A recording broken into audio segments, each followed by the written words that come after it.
Hola, mi nombre es Silvana Cuña. Vamos a dar inicio a las clases en relación al tema de asma bronquial. Lo primero que vamos a intentar es definir qué es asma bronquial. Cuando estamos hablando de asma bronquial nos estamos refiriendo a una enfermedad que es heterogénea, que se caracteriza porque presenta inflamación crónica de la vía aérea, toda la vía aérea, en cuya patología intervienen diversas células y mediadores de la inflamación que van a condicionar o que van a estar condicionadas en parte por los factores genéticos del paciente, ¿sí? Esta enfermedad cursa con una hiperreactividad bronquial y una obstrucción variable del flujo aéreo. Esa obstrucción puede ser total o parcial y puede ser reversible, ¿sí? Ya sea en forma espontánea o por la acción medicamentosa. Cuando hablamos de asma, es una enfermedad crónica que afecta entre el 1 al 18% de la población, ¿sí? En los diferentes países, ¿sí? Es una enfermedad que afecta tanto a varones como mujeres, a niños como adultos y ancianos. A veces es muy difícil tratar de realizar su diagnóstico, por eso es importante tenerla en cuenta y tenerla presente siempre porque tiene una amplia prevalencia. Es un síndrome que incluye diversos fenotipos clínicos que comparten manifestaciones clínicas similares, pero de etiologías probablemente diferentes, que es lo que vamos a ver a lo largo de la charla. Para el estudio de asma, no solo nos valemos de los libros tradicionales, Harrison, los manuales de neumonología, sino también en guías, las guías argentinas sobre el diagnóstico y manejo del asma en el adulto, guías españolas, ¿sí? De la CEPAR, y sobre todo de la Iniciativa Global para el Control del Asma, que son las guías China. La última actualización es de ahora, recientemente, del año 2019, y vamos a ver en qué se fundamenta. Tiene pequeños cambios que son importantes conocerlos. Hablamos de asma bronquial, tenemos que saber que esta inflamación crónica de la vía aérea se caracteriza por presentar episodios recurrentes de disnea, sensación de falta de aire, opresión torácica, sibilancia y tos, principalmente seca, que aparece fundamentalmente durante la noche o durante la madrugada. Muchas veces estos episodios se los caracterizan como despertares nocturnos. Algunos pacientes presentan síntomas en determinadas circunstancias, por ejemplo, durante la actividad física o al exponerse a polvos ambientales, a un animal doméstico o alguna sustancia de la actividad laboral del paciente. Entonces podemos así encontrar distintos tipos o fenotipos de pacientes que presentan síntomas compatibles con asma que se desarrollan durante el ejercicio, el asma ocupacional, ¿sí? Que es muy importante tener en cuenta y hacer un diagnóstico correcto para hacer un tratamiento oportuno. Los síntomas pueden ser infrecuentes o esporádicos y en otros casos podemos presentar síntomas que son diarios, usuales. ¿Y esto qué puede llegar a determinar?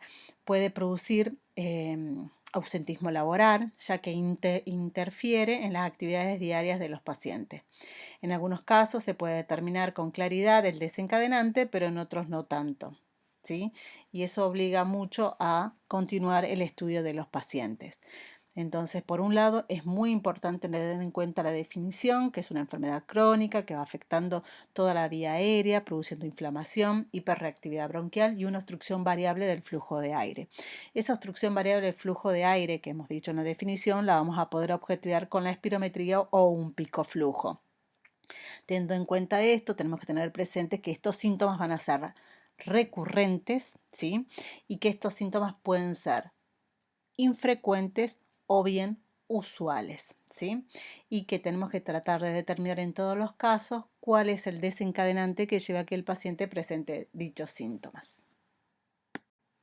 Cuando empezamos a estudiar un paciente en el cual sospechamos que presenta asma bronquial, ¿sí? Más allá de tener en cuenta los síntomas, tratamos de hacer una buena historia clínica y dentro de la buena historia clínica vamos a tratar de descubrir cuáles pueden ser los factores desencadenantes de síntomas, los cuales son aquellos factores a cuya exposición nos van a aparecer los síntomas, ¿sí? Y tenemos factores ambientales, laborales y factores sistémicos. Dentro de los factores ambientales tenemos la polución, la exposición a ácaros del polvo hongos, virus. Dentro de los virus tenemos los rinovirus, coronavirus, virus sincitial respiratorios y bacterias. Dentro de los factores laborales tenemos la exposición a maderas, a metales pesados, a sustancias de origen animal y vegetal. Y dentro de los factores sistémicos pueden ser fármacos, AINES, aspirina, beta bloqueantes no selectivos y alimentos. Esto es muy importante tenerlo en cuenta. Por ejemplo, cuando hablamos de los beta bloqueantes, al no ser cardioselectivos, a nivel pulmonar van a producir broncoconstricción. Por ejemplo, el atenolol, muy usado para el control de la presión arterial, origina vasodilatación a nivel periférico, pero a nivel pulmonar origina broncoconstricción. Otros beta bloqueantes que utilizamos frecuentemente son usados en el tratamiento de la patología ocular, que es el glaucoma, la hipertensión ocular. En este caso se puede utilizar timolol y muchas veces los pacientes durante el interrogatorio no refieren el uso de gotas oftálmicas y es muy importante tenerlas en cuenta, ya que al producirse la absorción de esta medicación origina broncoconstricción y estamos estudiando al paciente y no sabemos por qué está empeorando y en este caso puede llegar a ser que el paciente está usando una medicación, en este caso gotas oftálmicas, que le están desencadenando los síntomas. Es muy importante tener en cuenta los fármacos, los alimentos, las exposiciones que presenta el paciente, tanto a nivel ambiental como laboral. Por otro lado, no nos debemos olvidar de los factores de riesgo para el desarrollo de la enfermedad, que son totalmente distintos a los factores desencadenantes, ya que estos factores se relacionan con la aparición de la enfermedad en sí misma. Acá lo que vamos a tener en cuenta son factores del huésped, en este caso atopía, que pueden ser evidenciadas con las pruebas cutáneas, la IgE específica en sangre. Otros factores propios del huésped es la obesidad, ¿sí?, que van a interferir en el desarrollo o van a favorecer la aparición de la enfermedad. Otras cosas que tenemos que tener en cuenta son los factores perinatales, la prematuridad, la exposición al tabaco durante la gestación, factores ambientales, la exposición a aeroalérgenos, alérgenos laborales, a infecciones respiratorias, principalmente las virales, y el tabaquismo. Que ya hemos definido lo que es asma bronquial, vamos a pasar a su clasificación. Podemos dividirlo en dos grandes grupos. En base a la gravedad clínica, ¿sí?, esta clasificación puede variar en el tiempo y se evalúa en pacientes que ya vienen en tratamiento. Podemos clasificarla en asma intermitente, persistente leve, moderada y grave. Pero más ahora es mucho más importante definir el asma en base al grado de control que presenta la enfermedad, ¿sí? Y esto hace referencia al control actual, a la presencia de síntomas, a la medicación, al uso de medicación de alivio, al grado de función pulmonar que presenta, ¿sí? En este grado de control nos interesa mucho saber el riesgo futuro a la presencia de exacerbaciones, la función pulmonar, si se encuentra reducida, si presenta efectos adversos por el mismo tratamiento, ¿sí? Entonces, hoy más en día se tiende a clasificar cómo se encuentra la enfermedad del paciente en base al grado de control de la misma, hablando de asma bien controlada, asma parcialmente controlada o un asma mal controlada, ¿sí? Para realizar esta evaluación, ¿sí?, se utiliza la visita médica para el control, durante la cual podemos hacer un cuestionario, ¿sí?, para evaluar el grado de control del asma, que se llama ACT, y obviamente tenemos que tratar de objetivar, ¿sí?, la función pulmonar y el grado de obstrucción que presenta el paciente a través de la espirometría, a través del FB1, o bien el uso de picoflujo. En base a lo que veníamos hablando sobre la clasificación, en estos dos cuadros lo que podemos ver es cómo, en base a los síntomas, tanto diurnos como nocturnos, a la función pulmonar y a la presencia de exacerbaciones, podemos clasificar en base a la gravedad el asma en intermitente, en leve, moderada y grave. Y en base al grado de control de los síntomas que presente el paciente, podemos decir que tenga un buen control, un regular control o un mal control de la enfermedad, ¿sí? Todo esto nos sirve para qué? Hacer la definición, la clasificación. Todo esto nos permite ver qué tipo de tratamiento podemos ofrecerle al paciente, ¿sí?, para que el paciente tenga la menor cantidad de medicación posible que logre controlar los síntomas de la enfermedad, ¿sí? Evitar los efectos adversos de la misma medicación, evitar las exacerbaciones que los pueden llevar a hospitalizaciones innecesarias, ¿sí? Entonces es muy importante hacer una buena definición, catalogar bien a los pacientes y hacer una buena clasificación, ¿sí? Sobre todo en base al grado de control de los síntomas del paciente. Continuamos. Por todo lo dicho anteriormente, es muy importante, sí, que en un paciente que presenta síntomas compatibles con asma tenga en las primeras consultas o en la primera evaluación un buen interrogatorio, un buen examen físico, para que quede una buena historia clínica detallada. Y más allá de esto, podemos incorporar algunas pruebas objetivas diagnósticas para tratar de llegar al diagnóstico de asma bronquial. Dentro de estas pruebas diagnósticas tenemos las pruebas de función pulmonar y dentro de esa lo más importante, la espirometría. Entonces, teniendo en cuenta la definición de asma bronquial, es muy importante tener presente los síntomas respiratorios que me hagan sospechar de asma ante un paciente que consulta por primera vez. Hay que tener en cuenta la sensación de falta de aire, disnea, ¿sí? Hay que ver en qué momento le aparece, si está en relación con el ejercicio, si tiene sibilancia, si son a predominio nocturno, si tiene tos, si tiene opresión torácica. Es muy importante el examen físico, una buena historia clínica, apoyado todo esto en estudios complementarios como la espirometría, para poder llegar a un diagnóstico positivo y en base a eso realizar un tratamiento. Una vez que uno confirma que tiene asma bronquial, es importante hacer una reevaluación periódica, ¿sí? Para no habernos equivocado en el diagnóstico, ¿sí?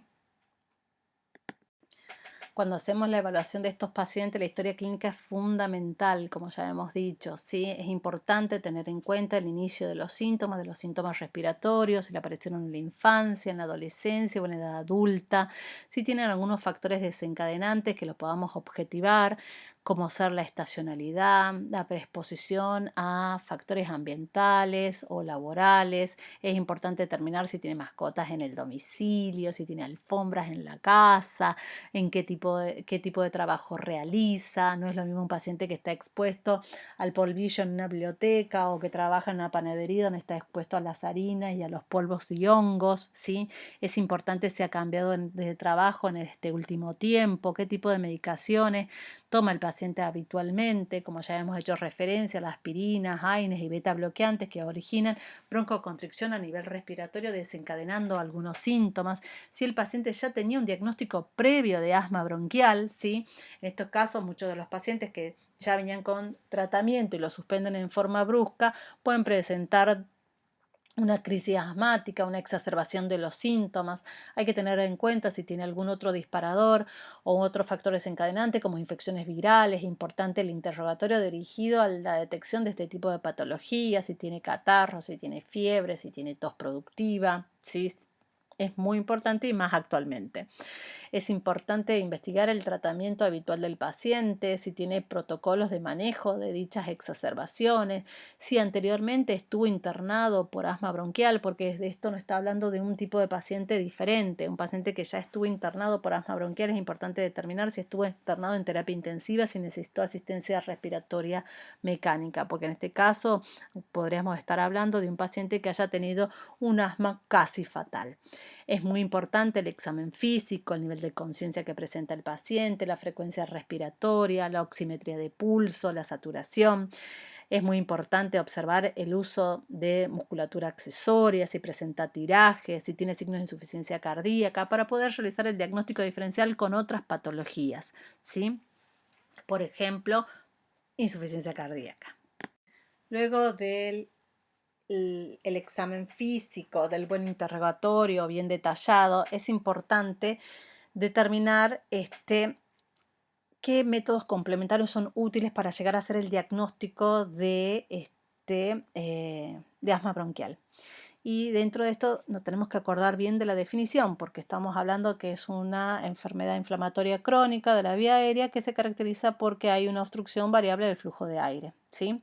Las principales alteraciones funcionales del asma son la obstrucción del flujo aéreo y su reversibilidad, su variabilidad y la hiperrespuesta bronquial. Entonces, para ello vamos a utilizar la espirometría. La espirometría es una prueba diagnóstica de primera elección que se realiza siempre con una prueba broncodilatadora para evidenciar si el paciente tiene una reversibilidad o no, si presenta un cambio más del 12% post-broncodilatador. Otra cosa muy importante es la medición del pico flujo expiratorio para evaluar esa variabilidad. Es una prueba sencilla que la puede realizar el paciente en forma diaria y en el domicilio. Y nos sirve mucho en el caso de que estemos investigando asma relacionada con el trabajo. Tenemos también las pruebas de provocación bronquial, ¿sí? Que no se las utiliza de primera línea, pero que nos sirve para hacer la evaluación del paciente asmático cuando no nos queda claro qué tipo de diagnóstico tiene este paciente.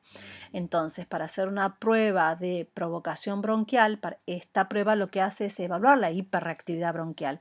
Y en este caso se puede utilizar el test de metacolina, que es una sustancia que es colinérgica, que tiene capacidad de provocar obstrucción bronquial. En caso de sospecha clínica de asma bronquial con una espirometría normal, puedo utilizar esta prueba. ¿Y en qué consiste esta prueba? Lo que hacemos es hacer una espirometría, evaluar el paciente, una espirometría de inicio y luego darle soluciones a través de una nebulización, soluciones crecientes de una dilución con metacolina y observar si el paciente presenta o no hiperreactividad bronquial evidenciada por obstrucción, por sibilancias al examen físico, ¿sí? Otra cosa que podemos utilizar es la fracción exhalada de óxido nítrico que mide de forma no invasiva la inflamación eosinofílica de la vía aérea. Esta prueba tiene una elevada sensibilidad y especificidad para llegar al diagnóstico de asma. Siempre que intentemos hacer el diagnóstico de asma bronquial, nos tenemos que apoyar en pruebas objetivas, que en este caso es la espirometría. Y lo que podemos ver acá son las curvas de flujo-volumen. Podemos ver cómo se observa una espirometría, lo que es normal y lo que es en un paciente que presenta asma bronquial antes y después del broncodilatador. Vemos cómo hay cambio de la curva después de la administración del broncodilatador. Siempre es importante hacer el estudio con la prueba broncodilatadora para evidenciar la reversibilidad. Como parte de estudio, más allá de la historia clínica, el examen físico, las pruebas de función pulmonar, tenemos los estudios de alergia, ¿sí? ¿Por qué? Porque tenemos muchos pacientes que presentan rinitis alérgica, atopía, que contribuyen a hacer el diagnóstico clínico de asma bronquial. Estos estudios de alergia que podemos utilizar, ¿sí? Para estos estudios nos permiten determinar la existencia de sensibilización a aeroalérgenos que influyen en el fenotipo del asma alérgico. Entonces, para ello lo que podemos utilizar son los test cutáneos de alergia, que tienen una alta sensibilidad y un bajo costo, y el dosaje de IgE específica sérica, que si bien posee una menor sensibilidad y tiene un mayor costo, se lo usa para completar y hacer el diagnóstico de asma bronquial. Este cuadro lo que intenta es resumir todo lo que venimos viendo hasta ahora, ¿sí? Primero y principal, tenemos que tener en cuenta cuál es la definición de asma bronquial, ¿sí? Y luego una clasificación. Si uno tiene sospecha de que un paciente pueda tener asma bronquial, tenemos que tener en cuenta qué síntomas presenta este paciente. Hacer una buena historia clínica, que ya le dijimos varias veces, un buen examen físico y apoyarnos en pruebas complementarias, en estudios de función pulmonar. Dentro de esto, la espirometría. En base a esto, al hacer una espirometría con pruebas broncodilatadoras, podemos hacer el diagnóstico entre patología obstructiva y no obstructiva.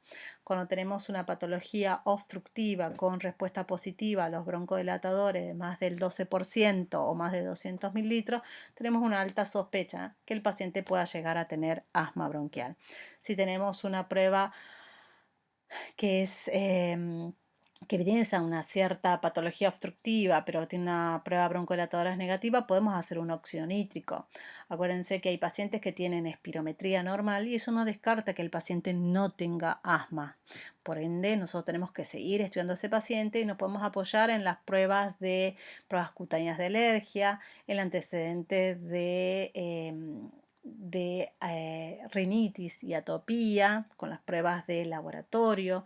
Nos podemos apoyar también en otros estudios como las pruebas de broncoconstricción, más allá del óxido nítrico. Podemos darle un pico flujo para que el paciente evidencie si presenta variabilidad en el domicilio del flujo expiratorio máximo, ¿sí? Que eso es muy importante, y esto nos va a llevar a poder llegar a hacer el diagnóstico de asma bronquial. Si tenemos dudas, tenemos que reevaluar el paciente en forma periódica para tratar de hacer un diagnóstico lo más preciso. ¿Por qué? Porque lo que estamos tratando acá es de no hacer tratamientos innecesarios o inadecuados o de hacer un sobrediagnóstico de la enfermedad. Siempre lo que estamos intentando es llegar a hacer, en casos sospechosos, tratar de hacer un diagnóstico de asma bronquial.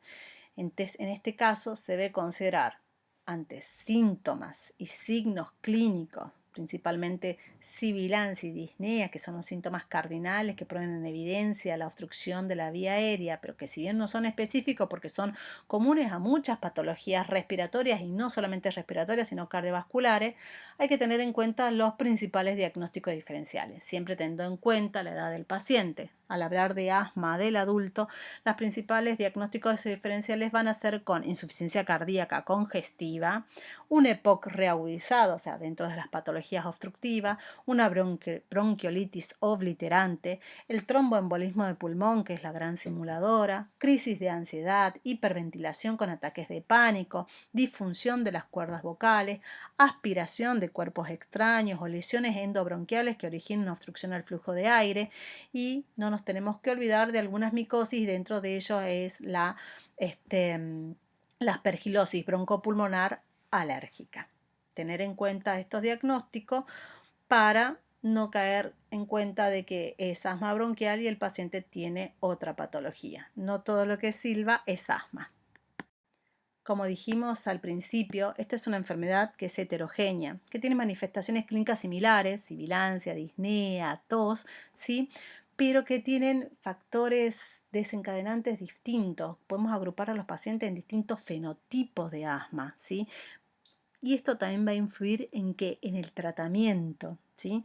Porque los fenotipos del asma en base o según los criterios clínicos podemos tener la asma clásica o asma tusiva, según la edad de inicio, un asma de inicio precoz o de inicio tardío, en base a la gravedad, en un asma grave, leve o moderada, según si presenta atopía o no, en asma alérgica o no alérgica, en base a los desencadenantes, tenemos el asma inducida por el ejercicio, el asma ocupacional, el asma inducida por los AINES, por los antiinflamatorios no esteroideos, ¿sí? Y según el tipo de inflamación bronquial, tenemos un asma eosinofílica, neutrofílica o pausigranulocítica. Estos serían los diferentes fenotipos de asma bronquial, que es importante conocerlo porque los tratamientos varían.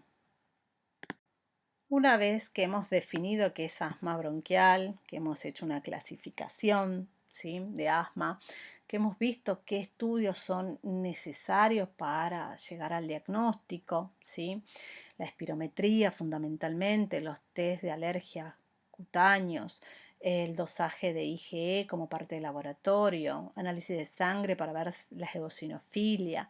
Podemos también utilizar otras pruebas complementarias como una placa de tórax para descartar otras patologías, una placa de senos paranasales para evidenciar la presencia de pólipos nasales, ¿sí? Ciertos dosajes de laboratorios, por ejemplo, si yo pienso que el paciente pueda llegar a tener una enfermedad autoinmune, puedo llegar a pedirle un ANCA. ¿Por qué? Porque tenemos el Chauer-Strauss, que es un asma eosinofílica, ¿sí?, y constituye un tipo especial de asma que tiene un tratamiento diferente. Una vez que hacemos todo el diagnóstico, es importante, ¿qué cosa? Tener en cuenta esto para hacer un buen tratamiento. ¿Cuál es el objetivo del tratamiento de un paciente asmático? Es lograr mantener el control de la enfermedad, es prevenir las exacerbaciones y prevenir la pérdida exagerada de la función pulmonar y evitar la mortalidad. Porque a pesar de todo el tratamiento disponible, hoy en día todavía hay gente que fallece a causa de una crisis asmática, ¿sí? El tratamiento lo podemos dividir en dos grandes grupos. Tenemos el tratamiento no farmacológico, que incluye la vacunación, sobre todo el principal, la antigripal, que debe ser considerada en el asma, tanto moderada como grave, y la vacuna antineumocóxica solamente en el asma grave. Otra cosa que va dentro del tratamiento no farmacológico es la educación del paciente. Hay que darle un plan escrito para explicarle cómo se tiene que manejar en las situaciones agudas, ¿sí? Qué es lo que tiene que hacer, cómo tiene que proceder, para evitar ir a una guardia en forma innecesaria. Si bien el paciente no puede presentar control de los síntomas, tiene que ir a un servicio de emergencia. Se le puede usar estrategias para favorecer la adherencia al tratamiento. Hay que hacer un buen control ambiental, evitar desencadenantes ambientales, las exposiciones laborales, ¿sí? La presencia de alfombras que estén bien limpias porque acumulan ácaros, la presencia de hongos en las paredes, ¿sí? Y muy importante es la cesación tabáquica, ¿sí? Es tratar que el paciente no fume, ya que esto es un desencadenante importante para la enfermedad. Con respecto al tratamiento farmacológico de asma, vamos a dividirlo en dos grandes grupos. Por un lado tenemos los medicamentos que son controladores o de mantenimiento, que son los que son usados en forma diaria por el paciente para reducir la inflamación a nivel bronquial. Y por otro lado, los medicamentos que son de rescate o de alivio, que son tomados solo cuando se necesitan para controlar los síntomas, ¿sí? Vamos a empezar con los medicamentos controladores de mantenimiento. Con respecto a estos medicamentos, acuérdense que para el tratamiento del asma el tratamiento es escalonado, ¿sí? En más o en menos de acuerdo al grado de control de la enfermedad. Vamos a ir ajustando el tratamiento en base al grado de control de la enfermedad. Vamos a empezar con los glucocorticoides. Los glucocorticoides inhalados constituyen el antiinflamatorio de elección en cualquier nivel de tratamiento de asma. Los glucocorticoides inhalados, como su nombre lo indica, lo vamos a poder utilizar por vía aérea, por vía inhalatoria, en forma de aerosol, en forma de polvo seco, en forma de nebulizaciones. Vamos a poder utilizarlos solos o combinados con otros fármacos. Dentro de los más utilizados tenemos el budesonide, la fluticasona, la mometasona y la beclometasona. Los glucocorticoides inhalados lo que hacen es inhibir la función de numerosas células inflamatorias, ¿sí?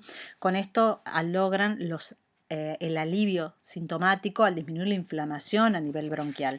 Si bien los glucocorticoides inhalados tienen escasos efectos sistémicos, sí presentan efectos a nivel local. Por eso es muy importante indicarle al paciente una buena técnica y cada vez que concurra a consulta, hacer un control de esa técnica de utilizar el medicamento, ya que uno de los principales efectos adversos de estas medicaciones son la presencia de candidiasis orofaringea, ¿sí? Y de disfonía.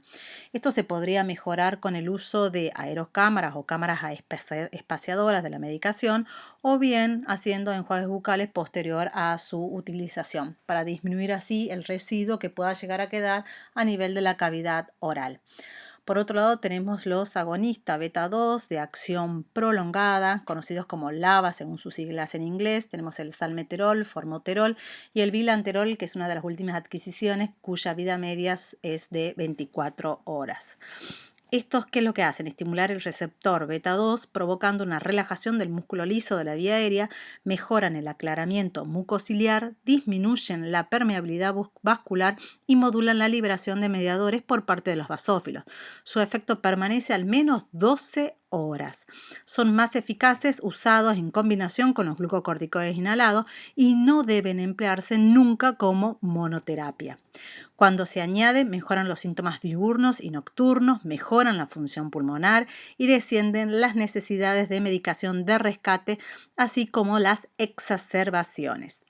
Los principales efectos adversos van a ser el aumento de la frecuencia cardíaca, palpitaciones, temblor, nerviosismo, prolongación del intervalo QT, arritmias y una broncoconstricción paradójica. Por eso es muy importante la elección adecuada para cada paciente, la elección de la medicación adecuada para cada paciente, ¿sí? Por otro lado, tenemos los anticolinérgicos de acción prolongada, LAMA, el más conocido y el más importante es el bromuro de tiotropio, que dura 24 horas, ¿sí?, de efecto. Y esto lo que hacen es bloquean el efecto de la acetilcolina que libera las terminaciones nerviosas a nivel colinérgico de la vía aérea, induciendo una broncodilatación al disminuir el tono vagal. El bromuro de triotropio se lo usa por vía inhalatoria, al igual que los LABA y los glucocorticoides inhalados.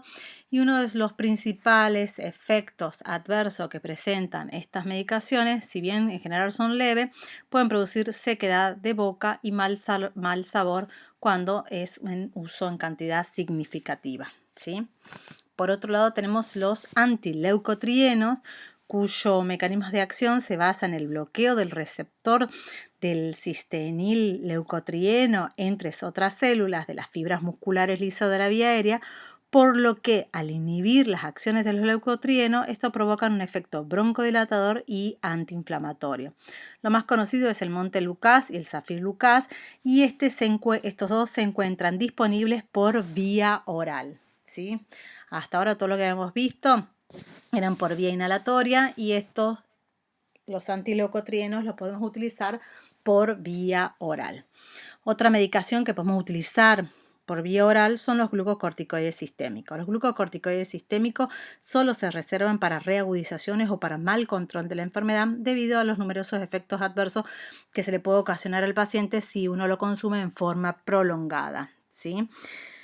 Los glucocorticoides sistémicos, su mecanismo de acción es similar al de los inhalados, aunque por vía sistémica pueden alcanzar un mayor número de células dianas terapéuticas y su papel como mediador de controlador queda restringido debido a los importantes efectos secundarios que estos presentan, ¿sí? Cuando hemos evaluado un paciente, hemos hecho un diagnóstico de asma bronquial y hemos iniciado un tratamiento y el tratamiento escalonado hasta la fecha no ha surtido efecto, ya que el paciente persiste con síntomas, con despertares nocturnos, con una mala calidad de vida, está incapacitado para realizar sus tareas habituales, uno tiene que replantearse y reevaluar el diagnóstico. Tiene que tratar de descartar los factores desencadenantes, tiene que tratar de mejorar y educar mejor al paciente, sacando factores que estén mal controlados, que puedan influir en que el paciente persista con síntomas, por ejemplo, que el paciente continúe con reflujo gastroesofágico, que el paciente no se haya vacunado para la gripe, que un paciente que continúe fumando, ¿sí? Habiendo pensado en en todos estos factores y habiendo hecho todos los diagnósticos diferenciales, yo y el paciente chequeando que tome bien la medicación, ¿sí?, uno puede estar ante la presencia de un paciente que tiene un asma de difícil control. Uno lo que trata de hacer en estos casos es, si el paciente luego de un tratamiento óptimo no mejora, lo que se puede utilizar son anticuerpos monoclonales. En este caso lo que tenemos es omalizumab y mepolizumab, que en este caso son anticuerpos monoclonales humanizados, por ejemplo en el caso del omalizumab, que es anti-IgE. ¿Sí? Estos anticuerpos constituyen una nueva opción de tratamiento en el asma, ya que reduce las exacerbaciones y las hospitalizaciones, a la vez que mejora los niveles de obstrucción y mejora la calidad de vida. La indicación actual es para el asma no controlada, a pesar de haber hecho un tratamiento correcto con glucocorticoides inhalados y agonista beta 2 de acción prolongada a dosis alta, en pacientes mayores de 12 años que se encuentran sensibilizados al menos a un alérgeno perenne y con una IgE sérica elevada. Por eso es importante realizar su dosaje durante la evaluación de estos pacientes. Por otro lado, tenemos los pacientes que tienen un asma de difícil control, pero que tienen un asma eosinofílica. En ese caso, podemos utilizar el mepolizumab, que es un anticuerpo monoclonal humanizado que está dirigido a la interleuquina 5. Estos dos medicamentos se reservan para el último estadio o para el último escalón de tratamiento, luego de haber utilizado todo el arsenal terapéutico previo. Y por último tenemos los medicamentos que son de rescate o de alivio. En este caso tenemos los beta 2 de acción corta, SABA, fundamentalmente salbutamol, cuya acción dura entre 4 y 6 horas y los principales efectos adversos es lo mismo que los de acción prolongada, que serían palpitaciones, temblores, también puede producir hipopotasemia. Y tenemos los anticolinérgicos, ¿sí? SAMA, como el bromuro de ipratropio, cuyo principal efecto es aditivo a los beta 2 y como efecto adverso puede presentar serostomía y empeorar en el caso de glaucoma y obstrucciones de la vía urinaria, principalmente en pacientes que ya presentan hiperplasia prostática benigna. Hablamos de tratamiento de asma, acuérdense que el tratamiento es escalonado, ¿sí? Uno va aumentando la dosis, va aumentando o añadiendo fármacos al tratamiento. ¿Para qué? Siempre para lograr que el paciente tenga un buen control de su enfermedad.